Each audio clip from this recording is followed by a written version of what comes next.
ఓం నారాయణ ఆది నారాయణ. ఓం నారాయణ ఆది నారాయణ ఛానల్ను ఆదరిస్తున్న గురు బంధువులకు స్వాగతం, సుస్వాగతం. ఓం నారాయణ ఆది నారాయణ. ఓం శ్రీ భగవాన్ వెంకయ్య స్వామినే నమః. ఆశ్రిత జనరక్షకుడు, దీనజన బాంధవుడు శ్రీ భగవాన్ వెంకయ్య స్వామి వారి పాద పద్మములకు నా ప్రణామములు. సమస్త సగుణ రూప నిర్గుణ రూప గురుదేవుల పాద పద్మములకు నా నమస్సుమాంజలి. అవధూత శ్రీ భగవాన్ వెంకయ్య స్వామి వారి అనుగ్రహంతో, సమస్త గురుదేవుల ఆశీస్సులతో శ్రీ మొగలిచర్ల దత్తాత్రేయ స్వామి వారి లీలా వైభవం 2. ఓం శ్రీ గణేశ నమః. ఓం శ్రీ సరస్వతి. ఓం శ్రీ గురుభ్యో నమః. ఓం నారాయణ ఆది నారాయణ.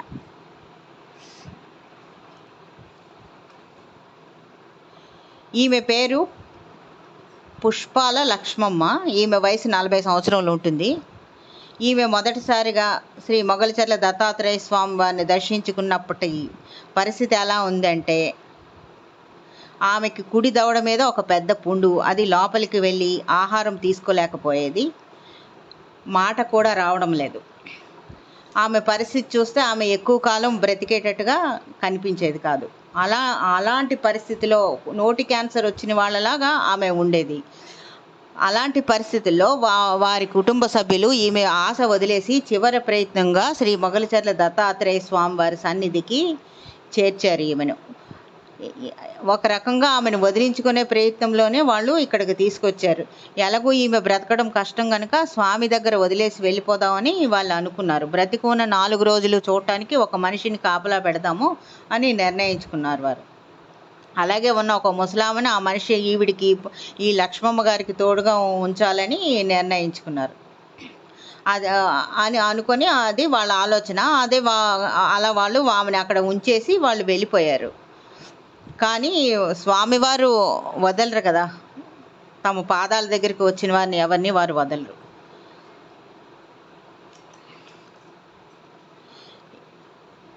ఈమె నెల్లూరు జిల్లా కొండాపురం మండలం వెలిగుండ్ల గ్రామం నుంచి వచ్చారు ఈ లక్ష్మమ్మ గారు. అయితే ఈమె ఏ నిమిషంలో శ్రీ మొగలిచర్ల దత్తాత్రేయ స్వామివారి సన్నిధిలో అడుగు పెట్టారో కానీ కొద్దిగా ఆమెలో మార్పు కనపడసాగింది. ఆమెకు ఒకటే మనసులో సంకల్పం అన్నాడు, తాను బ్రతకాలంటే తనకు ఉన్న ఏకైక మార్గం ఈ దత్తాత్రేయుని మనస వాచ నమ్మడమే, సర్వస్వ శరణాగతి చెందడమే అని లక్ష్మమ్మ ఆమె నిర్ణయించుకుంది. రోజు శ్రీ మొగలిచర్ల దత్తాత్రేయ స్వామివారి తీర్థాన్ని తీసుకునేది. రోజులు గడుస్తున్నాయి. ఆమె ఎంతగా ప్రార్థించిందో, ఎంతగా విన్నవించుకుందో స్వామివారికి, ఏం మొక్కులు మొక్కుకుందో తెలియదు కానీ అది స్వామివారికే తెలుస్తుంది. శ్రీ స్వామివారి కరుణ జాలువారడం మొదలుపెట్టింది. ఎప్పుడు స్వామివారి మంటపంలోనే పడుకొని ఉండేది ఆమె. మెల్లమెల్లగా ఒక్కొక్క అడుగు వేయసాగింది స్వామివారి కరుణతో. దవడ నుంచి నోట్లోకి ప్రాకి ఉన్న భయంకరమైన పుండు కొంచెం మానడం మొదలుపెట్టింది. ఏ మందు లేదు, కేవలం స్వామివారి విభూది తప్ప. 3 పూట్ల హారతి, తీర్థం తీసుకోవడం అలవాటు చేసుకుంది. కొన్నాళ్ళకి ఆ నోటు పుండు క్రమంగా తగ్గిపోయింది. కొద్దిగా ఆహారం తీసుకోసాగింది. మాట్లాడడం మర్చిపోయిన ఆమె మాటలు స్పష్టంగా వచ్చాయి. స్వామివారి భజనలో ఇతరులతో కలిసి గొంతు కలిపి పాడడం చేయసాగింది.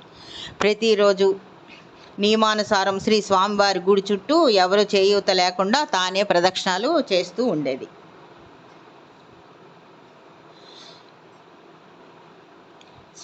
ఆమె స్వామివారి ప్రభాత సేవకు తులసి పూలు కూడా కోసుకొచ్చి ఇస్తూ ఉండేది. భజనలో స్వామివారి పాటలు గొంతెత్తి తన్మయంగా పాడుతూ ఉండేది. స్వామివారి మండపంలోనే నిద్రపోయేది. ఆప్తులు అనుకున్న వాళ్ళు, చివరికి కట్టుకున్నవాడు కూడా అనారోగ్యంతో ఉన్న ఆమెను అర్ధాంతరంగా వదిలేసి వెళ్ళిన శ్రీ మొగలిచర్ల దత్తాత్రేయ స్వామి వారు మాత్రం వదిలిపెట్టలేదు. వారి పాదాలే నమ్ముకుంది ఆమె. స్వామి వద్దే తమ శేష జీవితమని నిశ్చయించుకుంది. ప్రతి సంవత్సరం దత్తదీక్ష తీసుకుంటుంది. సర్వకాల సర్వావస్థలందు శ్రీ మొగలిచర్ల దత్తాత్రేయ స్వామి వారి స్మరణే ఆమె ధ్యాసగా జీవిస్తూ ఉంది. ఇంకొక లీల.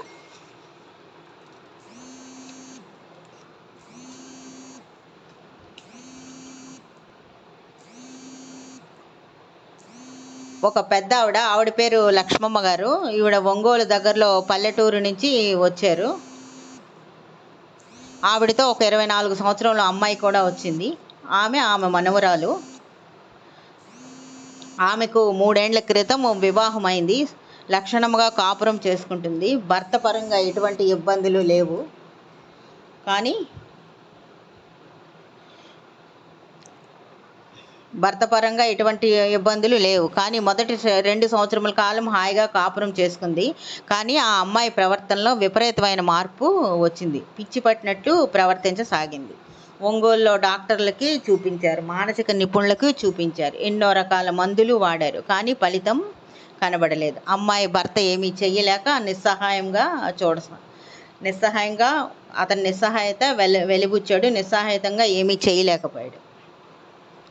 ఈ లక్ష్మమ్మ గారికి మొగలిచెర్ల దత్తాత్రేయ స్వామివారి మందిరం గురించి ఆమెకు కొంచెం అవగాహన ఉంది. దానితో ఆమె శ్రీ స్వామివారి వద్దకు ఒకసారి అమ్మాయిని తీసుకెళ్ళి అక్కడ నిద్ర చేస్తే అంతా సరి అవుతుందని నమ్మకంతో ఉంది. ముందుగా కూతురికి ఆమె ఒక మాట చెప్పింది.